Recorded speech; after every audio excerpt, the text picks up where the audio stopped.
तारीख पर तारीख, तारीख पर तारीख, तारीख पर तारीख, तारीख पर तारीख मिलती रही हेलो है। दोस्तों, नमस्कार। आप देख रहे हैं जिला न्यूज।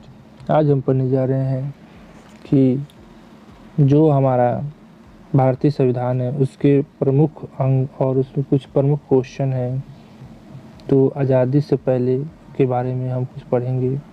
तो हमारा पहला क्वेश्चन है कि अगर आपको ये वीडियो अच्छा लगे तो हमारे चैनल को लाइक शेयर सब्सक्राइब जरूर करिएगा। जिससे हमारा पहला क्वेश्चन है कि बी आर अम्बेडकर और महात्मा गांधी के मध्य सन 1932 में जो पूना समझौता पर सिग्नेचर हुआ था उसका प्रावधान क्या है। ये IS 1997 में पूछा गया है। भारत के लिए डोमिनियन स्थिति बनाए जाने पर मुसलमानों के लिए पृथक निर्वाचन का क्षेत्र, निम्न वर्गों के लिए पृथक निर्वाचन का क्षेत्र या निम्न वर्गों के लिए आरक्षण सहित संयुक्त निर्वाचन क्षेत्र। तो इसमें से सही क्या होगा। डॉक्टर बी अम्बेडकर जो आरक्षण के पक्षधर थे तो उन्होंने आरक्षण सहित किया था। इसका सही उत्तर होगा निम्न वर्गों के लिए आरक्षण सहित संयुक्त निर्वाचन क्षेत्र। अब इसमें पूना एक्ट के बारे में बता दें। पूना एक्ट अथवा पूना समझौता भीम अम्बेडकर एक महात्मा गांधी के मध्य पुणे के यरवदा सेंट्रल जेल में, याद रखिएगा, यरवदा सेंट्रल जेल में 24 सितंबर 1932 को हुआ था। कब हुआ था? 24 सितंबर। क्वेश्चन आ सकता है कब हुआ था समझौता? 24 सितंबर को हुआ था।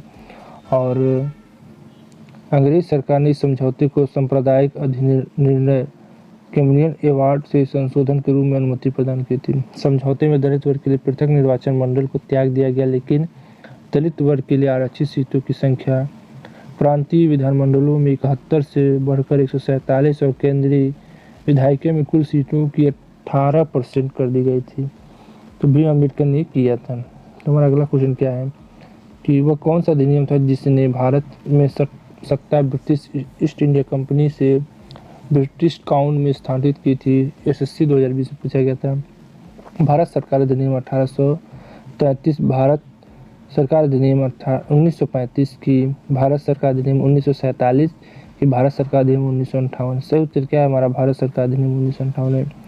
अगस्त 1858 में ब्रिटिश संसद के एक अधिनियम पारित किया गया जिसके तहत भारत का शासन ईस्ट इंडिया कंपनी से छीनकर क्राउन महारानी को दे दिया गया, क्योंकि 1857 में जब क्रांति हुई तो उस समय ईस्ट इंडिया कंपनी बहुत कमज़ोर हो गई थी और महारानी ने उसको ले लिया। इस समय विक्टोरिया ब्रिटेन की महारानी थी।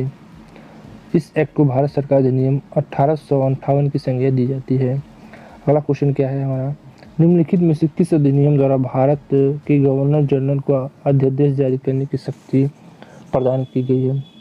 UPPCS 1997 में पूछा गया है कि निम्नलिखित में से किस अधिनियम द्वारा भारत के गवर्नर जनरल को अध्यादेश जारी करने की शक्ति प्रदान की गई है? चार्टर एक्ट 1833, भारतीय परिषद अधिनियम 1861 कि भारतीय परिषद अधिनियम 1892 कि भारतीय परिषद अधिनियम 1909 में। तो बताइए किस अधिनियम की गवर्नर जनरल को आदेश जारी करने की शक्ति प्रदान की गई थी? UPPCS 1997 पूछा गया था। तो सही उत्तर क्या है? 1861 में। भारतीय परिषद अधिनियम 1861 में भारत के संवैधानिक इतिहास की एक युगांतकारी एवं महत्वपूर्ण घटना है। यह मुख्य रूप से दो कारणों से विशेष। एक तो इसमें से गवर्नर जनरल को अपनी विस्तारित परिषद में भारतीय जनता के प्रतिनिधियों को नामजद करके उन्हें विधायी रूप से सम्मत करने का अधिकार प्रदान दिया तथा दूसरा किया इसने गवर्नर जनरल की परिषद की विधायी शक्तियों का विकेंद्रित कर दिया, जिससे बम्बई और मद्रास की सरकारों को भी विधायी शक्ति प्रदान की गई। अगला क्या है? यह सिद्धांत कि स्वतंत्र भारत के लिए नए संविधान को तैयार करना मुख्य यद्यपि अकेले नहीं खुद स्वयं भारतीयों की जिम्मेदारी होनी चाहिए। पहली बार निम्नलिखित किस में स्वीकार किया गया था? NDA 2020 में। भारत सरकार अधिनियम 1935, लेकिन नियुक्तियों का अगस्त प्रस्ताव या क्रिस प्रस्ताव या कैबिनेट मिशन। सही उत्तर क्या होगा? लिन लीथगो का अगस्त प्रस्ताव। सही उत्तर है कि अगस्त वायसराय लिन लीथगो का प्रस्ताव है। यह सिद्धांत के स्वतंत्र रूप के लिए एक नए संविधान का निर्माण मुख्य रूप से होना चाहिए, हालांकि पूरी तरीके से नहीं भारतीयों की जिम्मेदारी होनी चाहिए। पहली बार वायसराय लिन लीथगो के प्रस्ताव में स्वीकार किया गया था। यह 8 अगस्त 1940 को बनाया गया था। इसमें एक सलाहकार युद्ध परिषद की स्थापना के अलावा वायसराय की कार्यकारी परिषद के विस्तार की भी पेशकश की गई थी। हालांकि कांग्रेस पार्टी ने प्रस्ताव को अस्वीकार कर दिया क्योंकि इसमें प्रभुत्व का दर्जा प्रदान किया गया। उसके बाद रेगुलेटिंग एक्ट पारित किया गया, यूपीपीसीएस 1994 में कब पारित किया गया था? 1773, 1771, 1785 की 1793। यूपीपीसीएस में इसी तरह सन पूछा जाता है। तो सही उत्तर है 1773 को। रेगुलेटिंग एक्ट का उद्देश्य भारत में ईस्ट इंडिया कंपनी की गतिविधियों की ब्रिटिश सरकार की निगरानी में लाना था। इसके अतिरिक्त कंपनी की संचालन समिति के आमूल चूल परिवर्तन करना या तथा कंपनी के राजनीतिक अस्तित्व को स्वीकार कर उसके व्यापारिक ढांचे को राजनीतिक कार्यों में संचालन योग्य बनाने का भी उद्देश्य था। इस अधिनियम को 1773 में ब्रिटिश संसद में पास किया गया तथा 1774 में इसे लागू कर दिया गया था। अगला क्वेश्चन है कि भारत के गवर्नर जनरल को किस एक्ट के द्वारा अपनी समिति के निर्णयों को अस्वीकार करने का अधिकार मिला था? यूपीपीसीएस 1990। 1773 रेगुलेटिंग एक्ट, 1784 का पिट इंडिया एक्ट, की 1786 का एमेंडेड एक्ट या 1813 का चार्टर एक्ट। तो एमेंडमेंट एक्ट क्या था? तो सही तो 1786 का था, एमेंडमेंट एक्ट था। 1786 और 1793 का चार्टर एक्ट अधिनियम पिट ने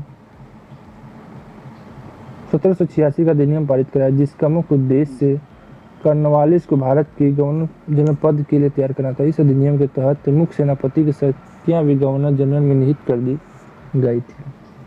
अगला क्वेश्चन क्या है? महारानी विक्टोरिया को भारत की सम्राज्ञी नियुक्त किया गया था। बिहार 1992 पूछा गया था।